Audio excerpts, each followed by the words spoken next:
Cette nouvelle leçon s'appelle le volume d'un solide.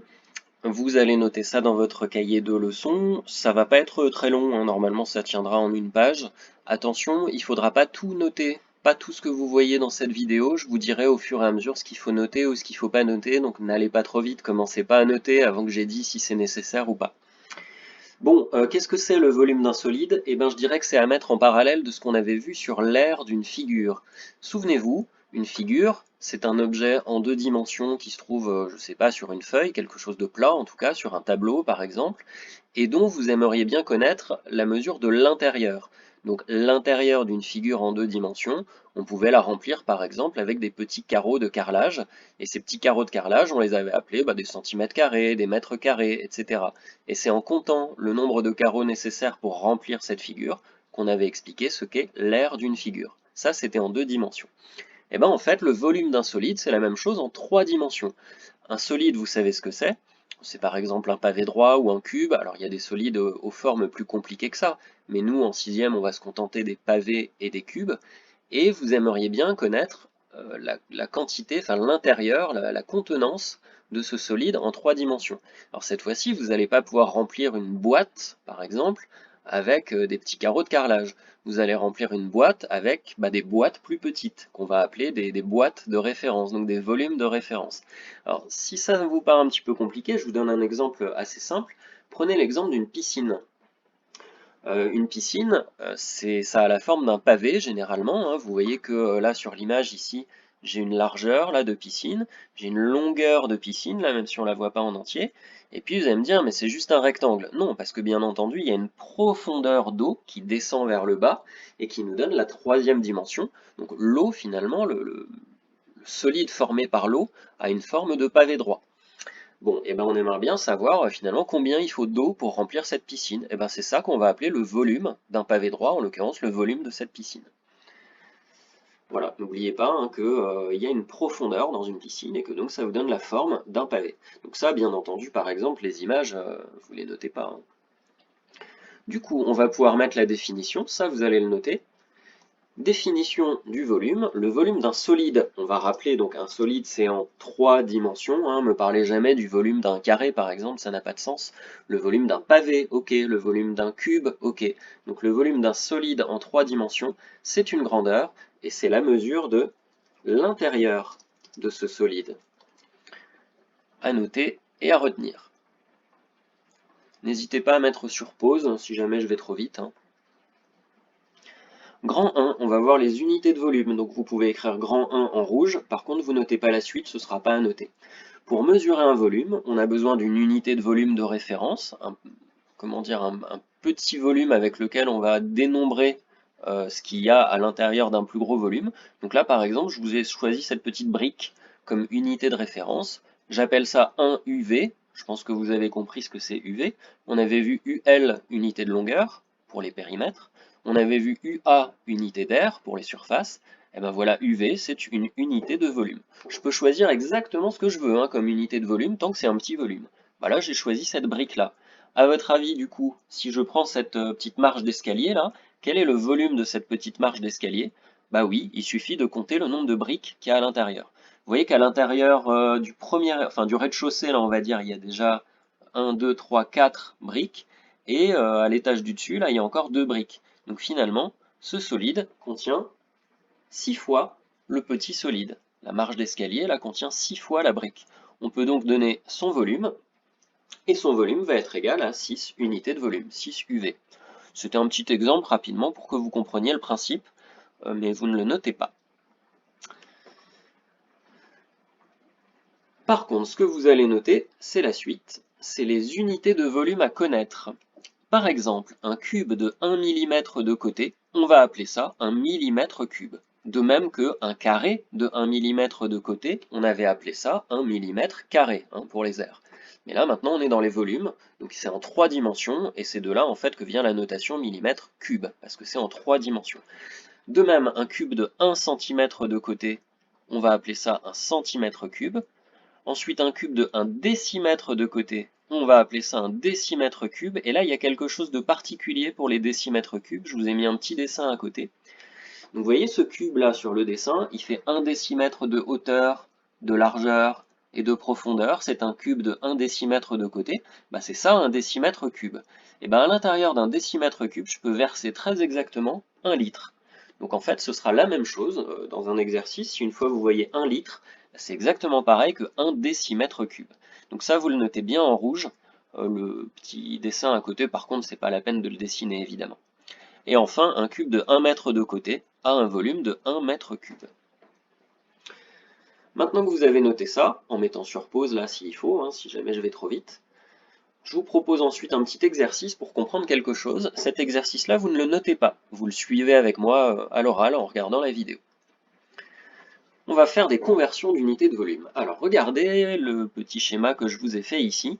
Il y a un gros cube là qui fait, vous voyez, 1 mètre. Donc j'ai mis 1 mètre en hauteur, mais en fait il fait 1 mètre dans tous les sens puisque c'est un cube. À l'intérieur, j'ai mis plein de petits cubes qui, eux, ont une taille de 1 décimètre.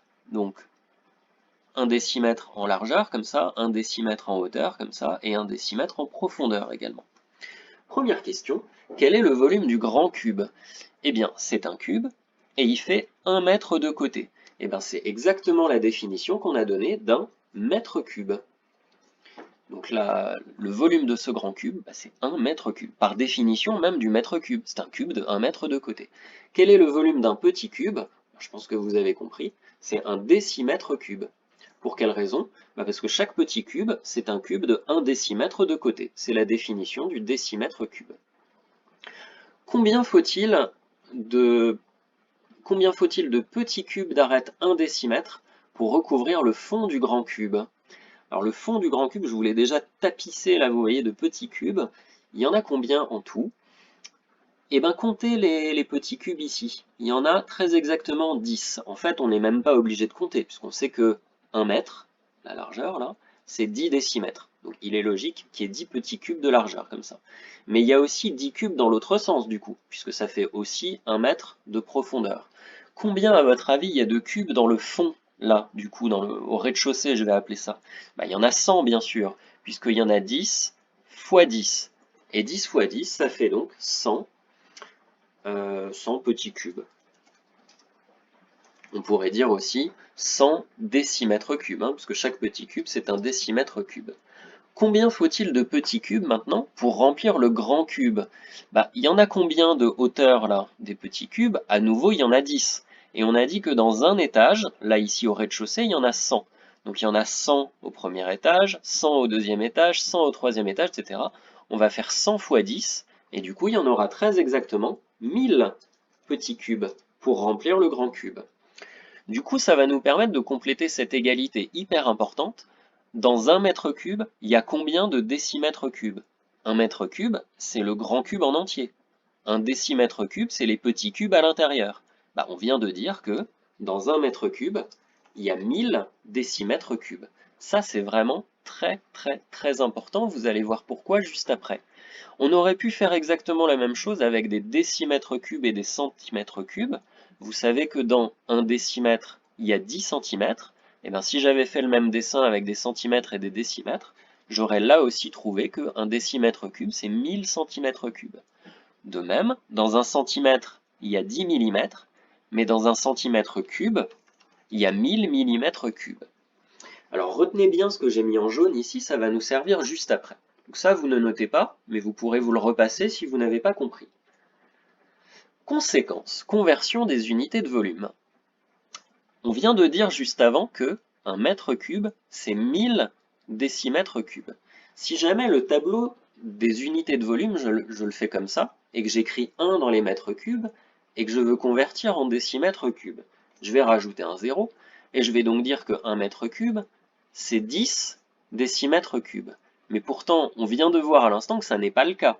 Un mètre cube, on a dit que c'est 1000 décimètres cubes. Ça signifie qu'en fait, à chaque fois que vous changez de colonne, en fait, il ne faudrait pas rajouter un 0, mais il faudrait rajouter 3 zéros. Ça signifie que ce tableau que je viens de faire là, il n'est pas bon. Donc je vais en refaire un, plus propre, et c'est lui. Donc cette fois-ci, dans ce tableau-là, j'ai bien mis dans chaque unité de volume, j'ai bien mis 3 colonnes, de sorte que si j'écris 1 mètre cube, je dois bien rajouter 3 zéros pour arriver à la fin de la colonne des décimètres cubes, et j'ai bien 1 mètre cube qui est égal à 1000 décimètres cubes. Et cette fois-ci, mon tableau fonctionne. Donc c'est ça que vous allez noter, hein. Notez surtout pas le tableau précédent, quoique si vous avez noté le tableau précédent, il suffit maintenant de découper chaque colonne en 3. Mais on va faire les 3 exemples qui sont juste en dessous. Premier exemple, 1530 mètres cubes. Repérez tout de suite le chiffre des unités. Le chiffre des unités, c'est ce 0 là, et ce 0, je dois donc le mettre à la fin de la colonne des mètres cubes. Donc c'est ici. Ensuite, je peux recopier le reste, c'était 1530, voilà, et je veux maintenant exprimer ce volume en décamètres cubes. Décamètres cubes, c'est la colonne, enfin les 3 colonnes qui sont ici. Il faut donc que je mette la nouvelle virgule là. Elle est où au fait l'ancienne virgule? Elle est ici, hein. Vous savez que quand il n'y a pas de virgule, elle est à la fin. Mais maintenant que je veux des décamètres cubes, il faut que ce chiffre-là devienne le chiffre des unités. Et donc réponse 1,530. Je ne veux pas écrire 1,530, vous savez bien que le 0 à la fin du coup est un 0 inutile, et j'écris 1,53. Deuxième exemple, 15,37 décimètres cubes. C'est le 5 qui est le chiffre des unités. C'est donc le 5 que je dois mettre dans la dernière colonne des décimètres cubes. C'est ici. Si le 5 est ici, je peux facilement maintenant mettre les autres chiffres. Donc 15,37. Voilà, bien un chiffre par colonne. Hein. Là, vous voyez, je m'étais trompé, j'avais mis 37 dans la même colonne, ça marche pas ça. Et maintenant, il faut qu'on obtienne des centimètres cubes. Si je veux des centimètres cubes, ça veut dire que la virgule qui était ici dans les décimètres cubes, je la barre, je l'enlève, et je dois la mettre ici, à la fin des centimètres cubes. Sauf que là, du coup, vous voyez que j'ai rien comme chiffre là dans cette colonne-là, donc je suis embêté. Quand il n'y a rien, c'est qu'il y a 0. Et voilà, j'ai la réponse, j'obtiens 15 370 centimètres cubes. 15 370 centimètres cubes. Dernier exemple, j'ai 53 décamètres cubes. Le chiffre des unités est le 3, c'est lui que je mets donc à la fin des décamètres cubes, 53, et je veux exprimer ce volume en kilomètres cubes. Les kilomètres, c'est la colonne qui est tout à gauche, et donc la virgule doit être ici. Comme d'habitude, quand il n'y a rien dans les cases, vous avez le droit de compléter avec des zéros. Ça fait beaucoup de zéros, hein. Et donc 53 décamètres cubes, ça fait 0,0000053 km cubes. Voilà, j'espère que vous avez compris le fonctionnement de ce tableau-là. En fait, c'est la même chose que ce qu'on avait fait pour les longueurs ou pour les aires, sauf qu'il faut penser à mettre 3 colonnes sous chaque unité. Ensuite, deuxièmement, on va passer au volume d'un pavé droit. Alors, là, je vais même changer de page. Voilà, je vous ai mis plusieurs petits pavés, et vous voyez que chaque pavé, je l'ai découpé en petits cubes. Alors, c'est facile du coup de savoir le volume de ce solide-là. Il suffit de compter, vous voyez, l'unité de volume, c'est le petit cube que j'ai mis en couleur un peu plus foncée. Il suffit de compter le nombre de petits cubes d'unités de référence, d'unités de volume, et vous voyez bien que le volume est égal à 6. 6 petits cubes. Là, dans le deuxième, par exemple, vous pouvez compter aussi. Vous voyez que sur le toit, là, il y a 1, 2, 3, 4, 5, 6, 7, 8 cubes. 8 cubes, 8 encore au milieu, 8 en dessous, ça nous en fait bien 24 en tout. Et puis, vous voyez que là, j'en ai mis d'autres, mais ça devient compliqué à compter. Je sais pas, ça devient un peu pénible. Donc, on va essayer de trouver une astuce pour éviter d'avoir à tout compter. Premièrement, on va regarder ce que c'est que la largeur, la profondeur et la hauteur de chaque solide. La largeur, ici, c'est combien il y a de cubes quand je vais de la gauche vers la droite. Ici, il y en a 3. La profondeur, c'est combien je mets de cubes en allant vers l'arrière. Il n'y a que 1 cube de profondeur ici. Donc profondeur 1. Et enfin, la hauteur, bon ça c'est facile, vous voyez bien qu'il y a 2 cubes de hauteur, donc hauteur 2. Voilà, très bien, je passe à la deuxième figure. Quelle est sa largeur à celle-là? Vous voyez qu'il y a 2 cubes de largeur quand je me déplace de la gauche vers la droite. De profondeur, cette fois-ci, il n'y en a pas qu'un seul. Vous voyez qu'il y a 1, 2, 3, 4 quand je vais vers l'arrière. Donc on dit que la profondeur est de 4. Et la hauteur, en gros, il y a 3 étages, donc vous avez bien une hauteur de 3. Et là, ce que vous devez remarquer, en fait, c'est que le volume, il ne s'obtient pas n'importe comment. Qu'est-ce qu'il suffit que je fasse avec 3, 2, 1 pour obtenir 6? Qu'est-ce qu'il suffit que je fasse avec 2, 4, 3 pour obtenir 24? Peut-être qu'il y en a qui se disent, c'est facile, il suffit d'additionner. 3 plus 1 plus 2, ça fait 6. C'est vrai, mais 2 plus 4 plus 3, ça fait pas 24. Donc il ne faut pas additionner, en fait il faut multiplier. Donc si je multiplie, oups, voilà, si je multiplie la largeur par la profondeur par la hauteur, eh ben j'obtiens très exactement le volume. D'accord? 3 fois 1, ça fait 3, fois 2, ça fait 6. Et je peux faire exactement la même chose en dessous, et dire que 2 fois 4, ça fait 8, et fois 3, ça fait 24. D'où vient ce 2 fois 4? Bah regardez, tout à l'heure je vous ai parlé du toit. Il y en a 2 de large et 4 de profondeur. Donc si je fais 2 fois 4, je trouve bien déjà combien il y a de cubes dans un étage. Bah, j'ai plus qu'à multiplier ensuite par le nombre d'étages. Donc largeur fois profondeur fois hauteur.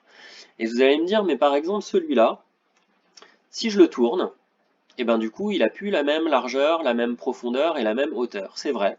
Là du coup sa largeur ce serait 2, sa profondeur c'est toujours 1, et sa hauteur ce serait 3.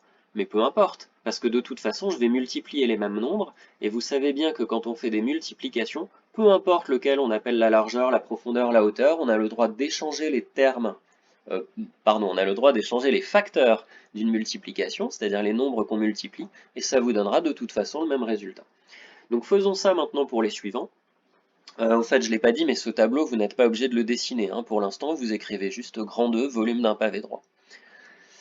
Quel est ici le... Alors, on avait dit largeur en premier. Quelle est la largeur de celui-là? Eh bien, 1, 2, 3, 4, 5.